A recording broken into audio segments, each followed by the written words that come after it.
My name is Mira. I am 16 years old, and I live in a small town called Bransley. It is a quiet place by the sea with strong winds and long gray beaches. I live with my parents, my older brother Noel, and my grandmother. We all live in a small white house 2 streets away from the coast. My parents run a bakery, and my brother goes to college nearby. My grandmother is old and sick. She stays in bed most days and doesn't walk much anymore. Her hands shake when she lifts a cup, and her voice is sometimes hard to hear. But when she speaks about the past, she sounds clearer and stronger. She often talks about her childhood and the old lighthouse on the cliffs. I have never been there, but I have seen it from far away. It looks dark and tall, standing alone at the edge of the sea. Some people say it's haunted. Others say it's just dangerous. One afternoon, I came home from school and walked upstairs. I was taking off my shoes when I heard a loud noise from my grandmother's room. I ran inside and saw her trying to sit up. Her pillow had fallen to the floor. I helped her get comfortable again. Then she grabbed my hand and whispered something strange. "Go to the lighthouse," she said.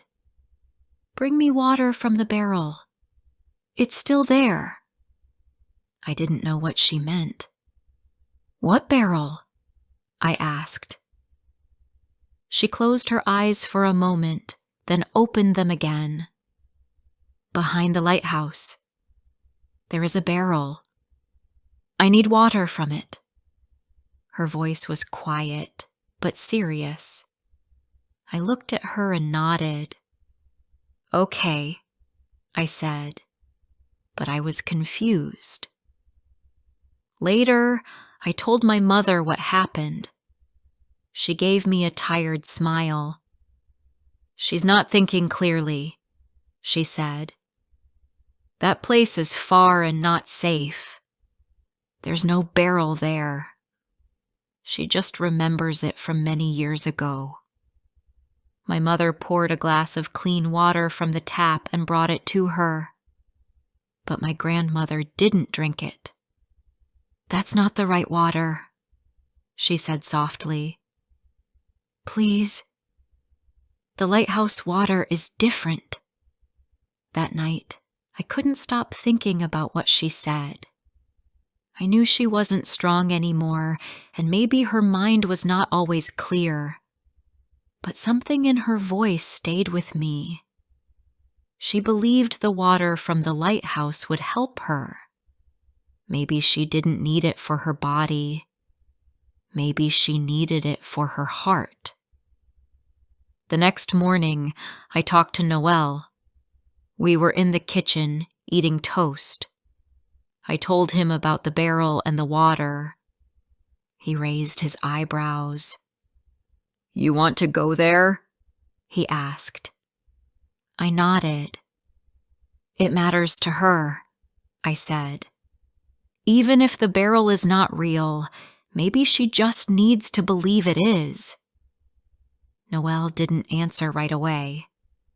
Then he looked at me and said, "You're not going alone." We left just before noon. I packed 2 bottles of water, some crackers, and a flashlight. Noel brought a rope and a small shovel, just in case. The sky was cloudy and the wind was strong. The road to the cliffs had a warning sign. We walked past it. We followed a path that curved up a hill. The lighthouse looked bigger as we got closer. Its windows were broken, and the door at the bottom was hanging off its hinges. We didn't go inside. Instead, we walked around the back. There were broken rocks, dry grass, and seabirds in the sky. Then I saw it. A wooden barrel, pushed against the back wall. It was old and covered in dirt. Some of the boards were cracked, but it was still standing. I walked over and opened the lid. The water inside looked dark and dirty. There were leaves floating on top. "We can't give her this," Noelle said. I agreed. It smelled bad. But I noticed something else. There was something shiny under the water. I leaned in and reached down with my hand. I pulled out a small metal box. It was cold and heavy. There was a lock on it, but it was rusted. I wiped it clean with my sleeve. Noelle stared at it. "That's not water," he said. "But maybe it's what she really wanted." We brought the box home. We didn't show it to our parents right away. We cleaned it and used a tool from the garage to break the lock. Inside, there were letters and a necklace. The paper was old and yellow, but we could still read the words. The letter on top was from my grandfather. He wrote it before he died, many years ago. It was a letter to my grandmother. He said he hid the box near the lighthouse because it was their secret place. He hoped she would find it one day. He also wrote about the necklace. It had been in their family for a long time. It had the words, "Love is the light," written on it. We showed the box to our grandmother that evening. When she saw the necklace, she started to cry. Her hands were shaking as she held it. She pressed it to her chest and closed her eyes. For a moment, she looked peaceful. "I knew he left me something," she said softly. "I could feel it. That's why I wanted the water. I remembered the barrel, and I remembered waiting there with him when we were young." I didn't say anything. Noelle stood next to me, quiet too. We didn't need to speak. We understood what she meant. Sometimes memories live in places. Sometimes people just need to touch something from the past to feel whole again.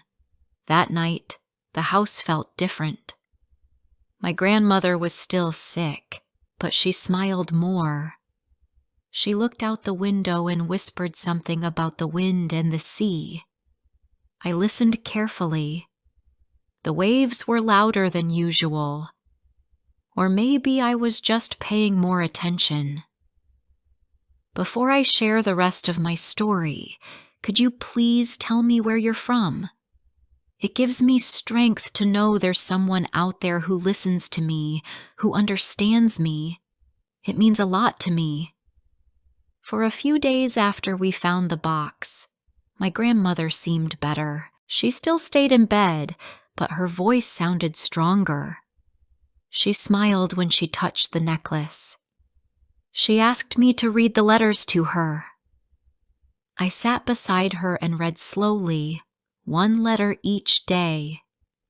Most were short. Some were full of love. Others were about memories, small things like a walk by the sea or a meal they shared when they were young. My grandmother closed her eyes while I read. She said she could still hear his voice in her mind. One morning, she looked at me with serious eyes. "Mira," she said, "there's something more at that lighthouse. The barrel wasn't just a hiding place. There's something under it. We put something there years ago. I think it's still there." I asked her what it was, but she shook her head. "I can't remember it clearly," she said, "but I feel it in my bones.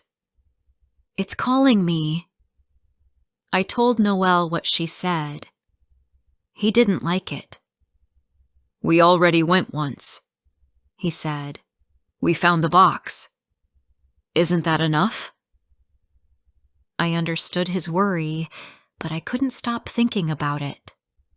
My grandmother didn't have much time left.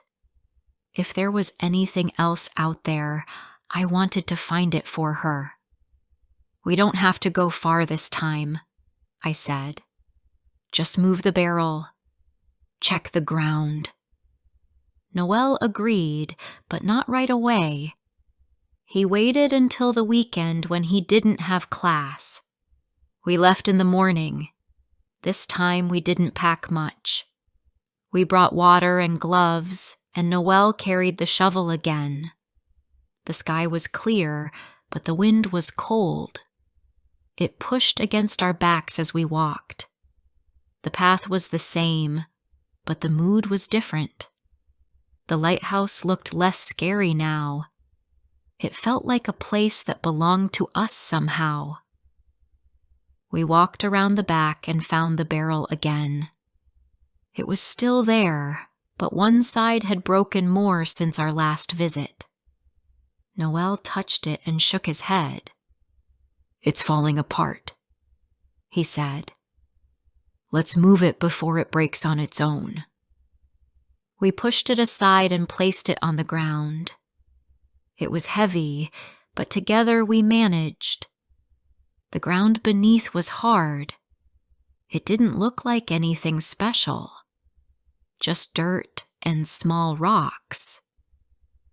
Noel used the shovel to dig. He moved slowly, clearing a space about 1 meter wide. After a few minutes, the shovel hit something solid. We looked at each other. Wood? I asked. He nodded. We dug around the edge. Then we saw it clearly. It was a small wooden chest, even older than the first box. The lock on this one was made of iron. It was rusted, but still holding the lid shut. We cleaned off the dirt and took the chest home. We waited until evening. When the house was quiet, we brought it into my grandmother's room. Her eyes widened when she saw it. That's it, she said. That's what I remembered. Open it. My father helped us break the lock. He was curious now, too. Inside the chest, there were old books wrapped in cloth. The pages were soft and brown with age. There were more letters and some photos we had never seen before. But there was also something else. A small glass bottle filled with white sand and a folded piece of paper tied with ribbon.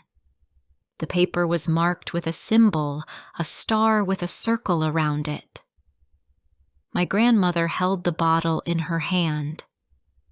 Your grandfather brought that sand back from a beach far away, she said. We went there before we got married. He said it was our special place. He always wanted to go back.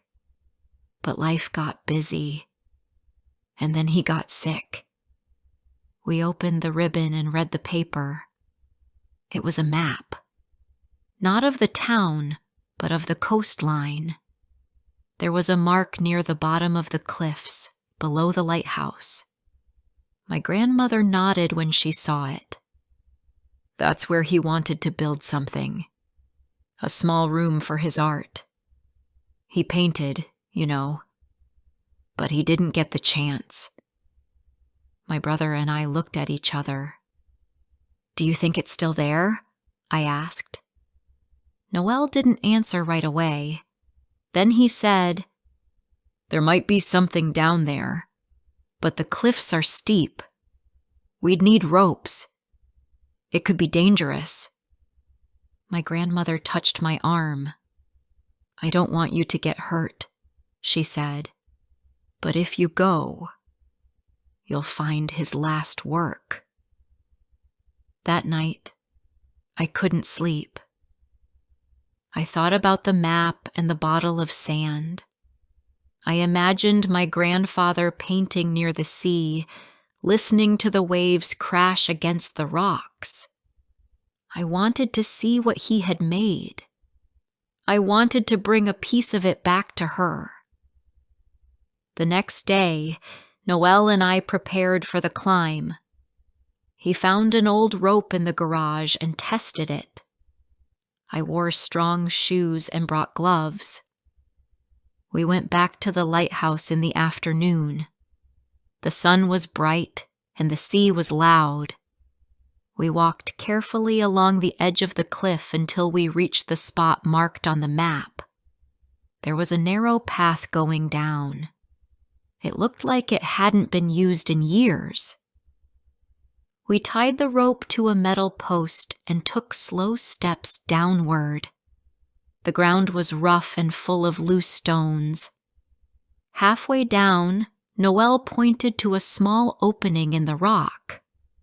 It was a door, wooden and old, but still closed. We reached it and stood in silence. Then Noel pushed it open. Inside, the room was dark but dry. The walls were made of stone. There was a table and a small bench. On the table was a painting. It showed a young woman standing on the beach. She wore a white dress and looked out at the sea. The wind moved her hair. It was our grandmother. There were other paintings stacked beside the table. Some were of the lighthouse. Others were of birds, waves, and clouds. We stood there for a long time, not speaking. Then I picked up the painting of her and held it close. We carried it home carefully.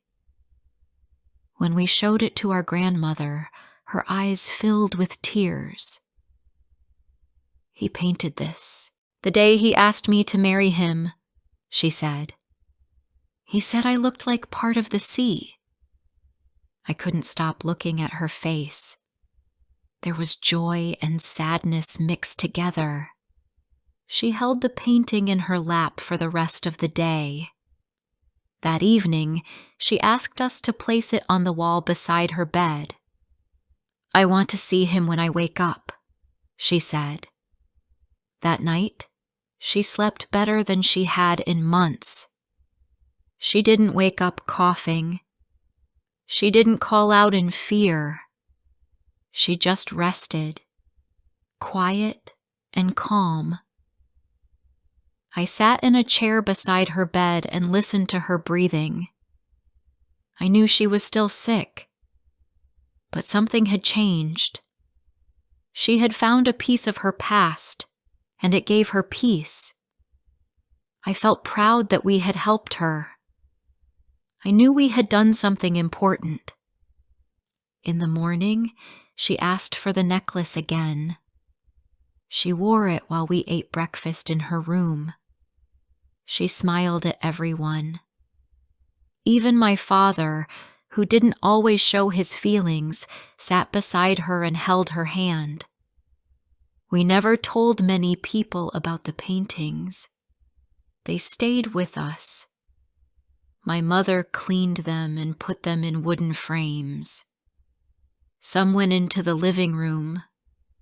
Others stayed in my grandmother's room. A few weeks later, she passed away. It was peaceful. She was asleep, with the painting beside her and the necklace in her hand. After the funeral, Noel and I walked back to the lighthouse. We stood there in silence, listening to the sea.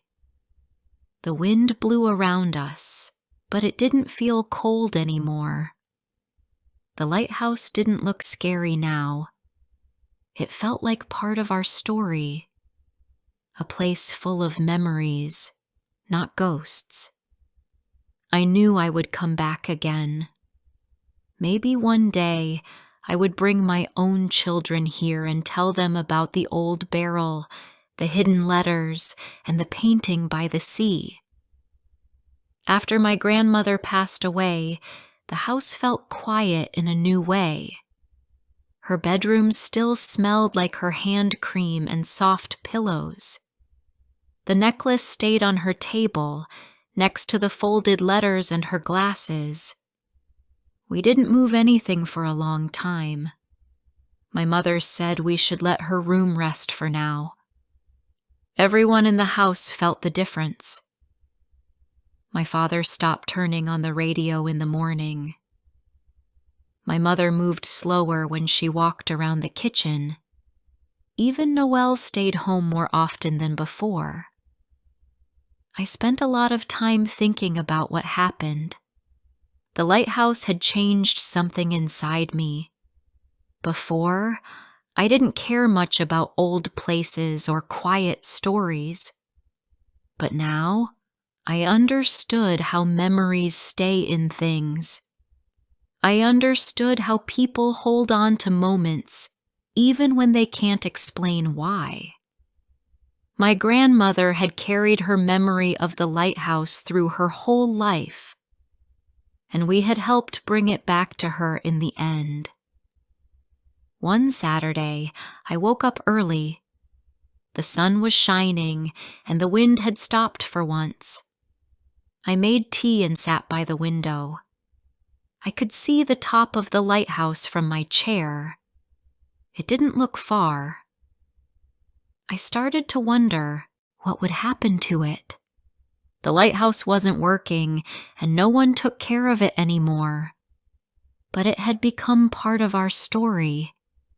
I felt like it was ours now. Later that morning, I asked my parents if we could do something special. I wanted to take the painting of my grandmother to the lighthouse. I thought we could hang it in the small room we had found. My mother looked surprised at first. Then she smiled. "That would be nice," she said. She would like that.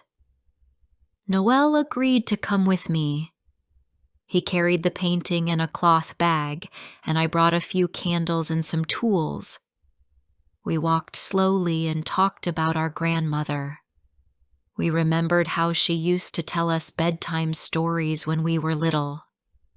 We remembered how she made sweet tea with lemon when we were sick. The walk felt like a goodbye and a thank you at the same time. When we reached the cliffs, we tied the rope again and went down the same path. The door to the hidden room was still closed. We opened it, and the inside looked just as we had left it. The sea was louder down there. It felt like the waves were closer than before. We cleaned a spot on the wall and hung the painting. Then we placed 3 candles below it. I lit each one slowly. The room felt warm for a moment, even though the air was cold. We stood there and looked at the painting. Her face looked calm and full of love. I felt proud that we had found this place. It wasn't big or special to the world, but it was special to us. I knew that even if the lighthouse fell one day, this moment would stay with me. On the way back, Noelle said something that stayed in my mind. "We should fix this place," he said. "Maybe we could paint the door or clean the path." I looked at him and smiled. "Yeah, I think we should." That summer, we started visiting the lighthouse more often. Sometimes we brought friends, but most days it was just Noelle and me. We painted the wooden door and fixed the rope. We cleaned the small room and made a shelf for the letters. My father helped us one weekend. He brought his toolbox and worked in silence.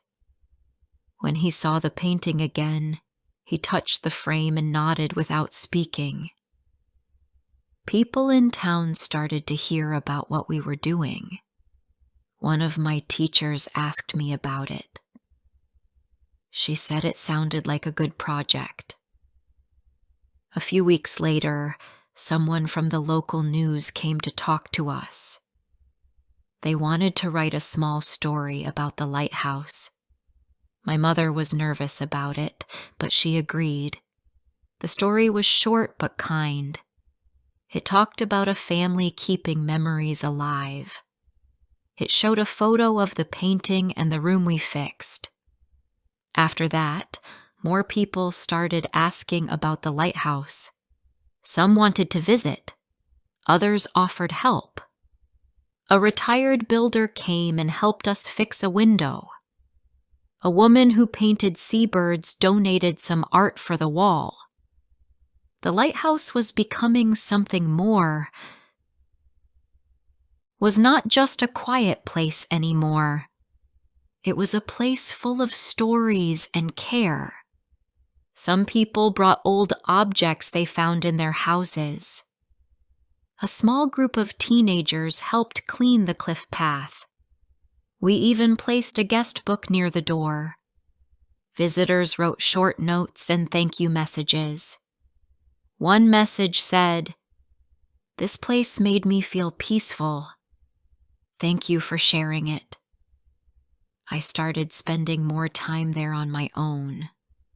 I would sit on the bench and write in my notebook.